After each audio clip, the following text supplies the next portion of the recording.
ये स्टोरी जिसका टाइटल है बावड़म, हो सकता है मेरा प्रोनाउंसिएशन कुछ आगे पीछे हो, लेकिन बावड़म ये कहानी जो है मुंशी प्रेमचंद जी ने लिखी है। और कहानी क्या है, कमाल का सबक है, कमाल की शिक्षा है। आहा, मैं बहुत प्रसन्न हूं इसे पढ़ करके और मुझे पूरी उम्मीद है कि आप भी इसे एंजॉय करेंगे और बहुत खुश होंगे इसकी लर्निंग, इसके जेस्ट को समझने के बाद। तो आइए फिर शुरू करते हैं बावड़म। आपकी सहूलियत के लिए हमने इस कहानी को थोड़ा आसान बना दिया है। उम्मीद करता हूं कि आपको पसंद आएगी।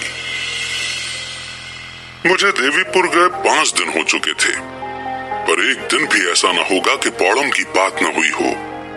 मेरे पास सुबह से शाम तक गांव के लोग बैठे रहते थे। मुझे अपनी चीजों के बारे में जानकारी को दिखाने का न कभी ऐसा मौका ही मिला था और न ही लालच ही। मैं बैठा बैठा इधर उधर की गप्पे उड़ाया करता। बड़े लाट ने गांधी बाबा से ये कहा और गांधी बाबा ने ये जवाब दिया। अभी आप लोग क्या देखते हैं, आगे आगे देखिएगा क्या गुल खिलते हैं। पूरे 50,000 जवान जेल जाने को तैयार बैठे हुए हैं। गांधी जी ने आदेश दिया है कि हिंदुओं में छूत छात का अंतर न रहे, नहीं तो देश को और भी बुरे दिन देखने पड़ेंगे। जो भी हो, लोग मेरी बातों को मन लगाकर सुनते, उनके चेहरे फूल की तरह खिल जाते, खुद पर नाज होने की चमक चेहरे पर दिखाई देती। भरे हुए गले से कहते, अब तो महात्मा जी का ही भरोसा है। न हुआ बावड़म नहीं, आपका गला न छोड़ता, आपका खाना पीना मुश्किल हो जाता। कोई उससे ऐसी बातें किया करे तो दिन रात बैठा रहे। मैंने एक दिन पूछ ही लिया, आखिर ये बावड़म है कौन, कोई पागल है क्या? एक आदमी ने कहा, महाशय पागल क्या है, बस बावड़म है। घर में लाखों की जायदाद है, शक्कर की एक मिल सिवान में है, 2 कारखाने छपरे में है, 3-3, 4-400 की तनख्वाह वाले आदमी नौकर हैं। पर इसे देखिए, फटे हाल घूमा करता है। घर वालों ने सिवान भेज दिया था कि जाकर वहां देख रेख करे। 2 महीने में ही मैनेजर से लड़ बैठा। उसने यहाँ लिखा, मेरा इस्तीफा लीजिए। आपका लड़का मजदूरों को सिर चढ़ाए रहता है, वे मन से काम नहीं करते। आखिर घर वालों ने बुला लिया। नौकर चाकर लूटते खाते हैं, उसकी तो जरा भी चिंता नहीं, पर जो सामने आम का बाग है उसकी रात दिन रखवाली किया करता है। क्या मजाल के कोई एक पत्थर भी फेंक सके। एक मियाँ जी बोले, बाबूजी घर में तरह तरह के खाने पकते हैं, मगर इसकी किस्मत में वही रोटी और दाल लिखी है और कुछ नहीं। बाप अच्छे अच्छे कपड़े खरीदते हैं, लेकिन वो उनकी तरफ नजर भी नहीं उठाता। बस वही मोटा कुर्ता गहरे रंग की धोती बांधे मारा मारा फिरता है। आपसे उसके बारे में कहां तक कहें, बस पूरा बावड़म है। ये बातें सुनकर भी इस अजीब से इंसान से मिलने की इच्छा हुई। अचानक एक आदमी ने कहा, वो देखिए बावड़म आ रहा है। मैंने उत्सुकता से उसकी ओर देखा। एक 20-21 साल का तंदुरुस्त लड़का था। नंगे सिर, एक गहरे रंग का कुर्ता पहने, गहरे रंग का ढीला पजामा पहने चला आता था।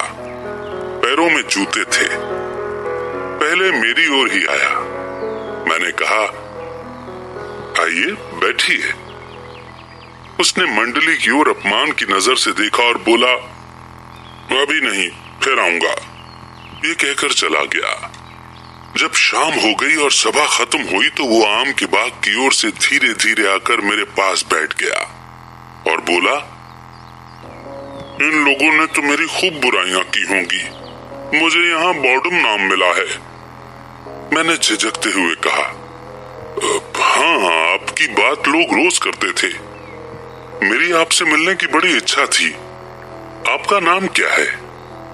बावड़म ने कहा, नाम तो मेरा मोहम्मद खलील है, पर आसपास के 10-5 गांवों में मुझे लोग दूसरे नाम से ज्यादा जानते हैं। मेरा दूसरा नाम बॉडम है। आखिर लोग आपको बॉडम क्यों कहते हैं? उनकी खुशी, और क्या कहूँ। मैं जिंदगी को कुछ और समझता हूँ, पर मुझे इजाजत नहीं है कि 5 समय की नमाज पढ़ सकूं। मेरे पिता हैं, चाचा हैं, दोनों साहब दिन से रात तक काम में लगे रहते हैं। रात दिन हिसाब किताब, नफा नुकसान, मंदी तेजी के सिवाय और कोई जिक्र ही नहीं होता है। जैसे खुदा के बंदे न हुए, इस दौलत के बंदे हुए। चाचा साहब हैं, पर वो पहर रात तक चाशनी के पीपों के पास खड़े होकर उन्हें गाड़ी पे लदवाते हैं। पिताजी अक्सर अपने हाथों से शक्कर का वजन करते हैं। दोपहर का खाना शाम को और शाम का खाना आधी रात को खाते हैं। किसी को नमाज पढ़ने की फुर्सत नहीं। मैं कहता हूँ, आप लोग इतना माथा पच्ची क्यों करते हैं? बड़े कारोबार में सारा काम भरोसे पर ही होता है। मालिक को कुछ न कुछ बल खाना ही पड़ता है। अपने बलबूते पर छोटे कारोबार ही चल सकते हैं। मेरा उसूल किसी को पसंद नहीं, इसलिए बॉडम हूँ। पर मेरे ख्याल से तो आपका उसूल ठीक है। ऐसा भूल कर भी ना कहिएगा, वरना एक ही जगह 2 बॉडम हो जाएंगे। लोगों को कारोबार के सिवा न दीन से फिक्र है, न दुनिया से, न देश से, न जाति से। मैं अखबार मंगाता हूँ, स्मरणा फंड में कुछ रुपए भेजना चाहता हूँ। खिलाफत फंड को मदद करना भी अपना फर्ज समझता हूँ। सबसे बड़ी परेशानी है कि खिलाफत का सदस्य भी हूँ। क्यों साहब, जब जाति पर, देश पर और दीन पर चारों तरफ से दुश्मनों का हमला हो रहा है, तो क्या मेरा फर्ज नहीं है कि जाति के फायदे को जाति पर कुर्बान कर दूं? इसीलिए घर और बाहर मुझे बॉडम का नाम दिया गया है। आप तो वो कर रहे हैं जिसकी इस समय जाति को जरूरत है। मुझे खौफ है कि इस चौपट नगरी से आप बदनाम होकर जाएंगे। जब मेरे हजारों भाई जेल में पड़े हुए हैं, उन्हें मोटा कपड़ा तक पहनने को न मिले, तो मेरा मन इजाजत नहीं देता कि मैं मीठे पकवान उड़ाऊं और चिकन के कुर्ते पहनूं, जिनकी कलाइयों और मुड्ढों पर कढ़ाई की गई हो। आप ये बहुत ही सही कहते हैं। अफसोस है कि दूसरे लोग आप जैसा त्याग करने के काबिल नहीं हैं। मैं इसे त्याग नहीं समझता। न दुनिया को दिखाने के लिए ये भेष बना के घूमता हूँ। मेरा मन ही अच्छे खाने और शौक से फिर गया है। थोड़े दिन होते हैं पिताजी ने मुझे सिवान के मिल में निगरानी के लिए भेजा। मैंने वहां जाकर देखा तो इंजीनियर साहब के रसोइये, वेटर, मेहतर, धोबी, माली, चौकीदार सब मजदूरों की तरह रखे जा रहे थे। काका साहब काम करते थे, मजदूरी कारखाने से पाते थे। साहब बहादुर तो खुद बेलगाम है, पर मजदूरों की इतनी शक्ति थी कि अगर 5 मिनट की देर हो जाए तो उनके आधे दिन की मजदूरी कट जाती थी। मैंने साहब की खबर लेनी चाहिए। मजदूरों के साथ नरमी करनी शुरू की। फिर क्या था, साहब बिगड़ गए, इस्तीफे की धमकी दी।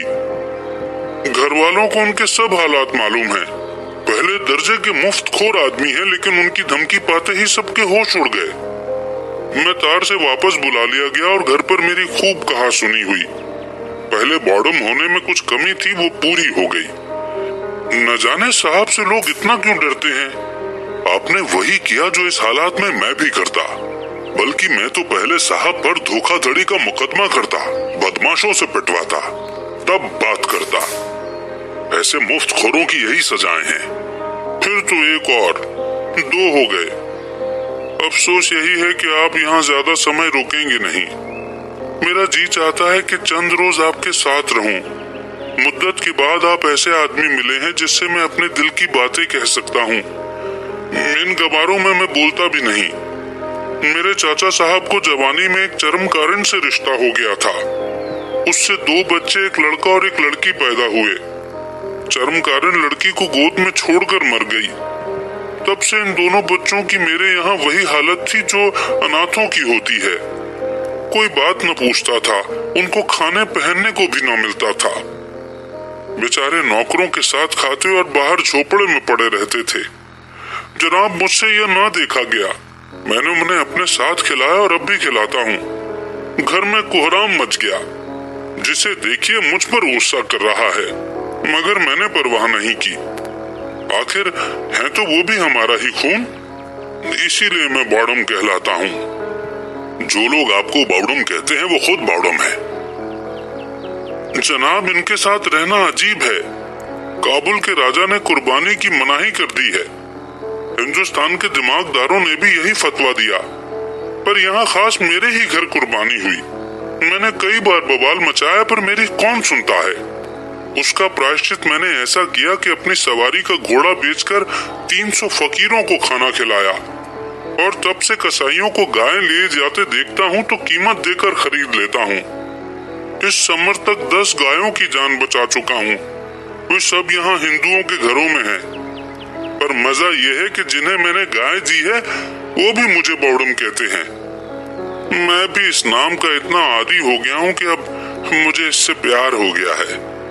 आप जैसे बावड़म काश देश में और ज्यादा होते। लीजिए, आपने भी बनाना शुरू कर दिया। ये देखिए, ये आम का बाग है। मैं उसकी रखवाली करता हूँ। लोग कहते हैं जहाँ हजारों का नुकसान हो रहा है वहाँ तो देखभाल करता नहीं, जरा सी बगिया की रखवाली में इतना लगा हुआ है। जनाब, यहाँ लड़कों का ये हाल है कि एक आम तो खाते हैं और 25 आम गिराते हैं। कितने ही पेड़ चोट खा जाते हैं और फिर किसी काम के नहीं रहते। मैं चाहता हूँ कि आम पक जाएं, टपकने लगे, तब जिसका जी चाहे वो चुन ले जाए। कच्चे आम खराब करने से क्या फायदा। ये भी मेरे बावड़मपन में शामिल है। ये बातें हो ही रही थी कि अचानक 3-4 आदमी एक बनिए को पकड़े घसीटते हुए आते दिखाई दिए। पूछा तो उन चारों आदमियों में से एक ने, जो सूरत से मौलवी मालूम होते थे, कहा कि ये बड़ा बेईमान है, इसके बांट में वजन कम है। अभी इसके यहाँ से सेर भर घी ले गया हूँ, घर पर तौलता हूँ तो आधा पाव गायब। अब जो लौटाने आया हूँ तो कहता है कि मैंने तो पूरा तौला था। पूछो, अगर तूने पूरा तौला था तो क्या मैं रास्ते में खा गया? अब ले चलता हूँ थाने पर, वहीं इसकी मरम्मत होगी। दूसरे महाशय, जो वहाँ डाक खाने के मुंशी थे, वो बोले, अरे इसकी हमेशा की यही आदत है, कभी पूरा नहीं तौलता। आज ही 2 आने की शक्कर मंगवाई थी, लड़का घर लेकर गया तो मुश्किल से 1 आने की थी। लौटाने आया तो आंखें दिखाने लगा। इसके बांटों की आज जांच करानी चाहिए। तीसरा आदमी सब्जी बेचने वाला था। अपने सिर पर से खली की गठरी उतार कर बोला, साहब ये 11 रुपए की खली है, 6 सेर के भाव से दी थी। घर पर तौला तो 2 सेर हुई। लाया के लौटा दूंगा, पर ये लेता ही नहीं। अब इसका निपटारा थाने में ही होगा। इस पर कई आदमियों ने कहा, हाँ हाँ, ये सचमुच बहुत बेईमान आदमी है। बनिए ने कहा, अगर मेरे बांट से रत्ती भर भी कम निकले तो 1000 रुपए जुर्माना दूं। मौलवी साहब ने कहा, तो कम बखत तौलने में गड़बड़ करता होगा। मुंशी जी बोले, हाँ, तौलने में गड़बड़ करता है, यही बात है। सब्जी वाले ने कहा, दोहरे बांट रखे हैं, दिखाने की और बेचने की और। इसके घर पुलिस तलाशी ले। बनिए ने फिर विरोध किया। पकड़ने वालों ने फिर हमला किया। इसी तरह कोई 1 आध घंटा तक तकरार होती रही। मेरी समझ में ना आता था कि क्या करूं। बनिए को छुड़ाने के लिए जोर दूं या जाने दूं। बनिए से सभी नाराज हुए मालूम होते थे। खलील को देखा तो गायब, न जाने कब उठकर चला गया।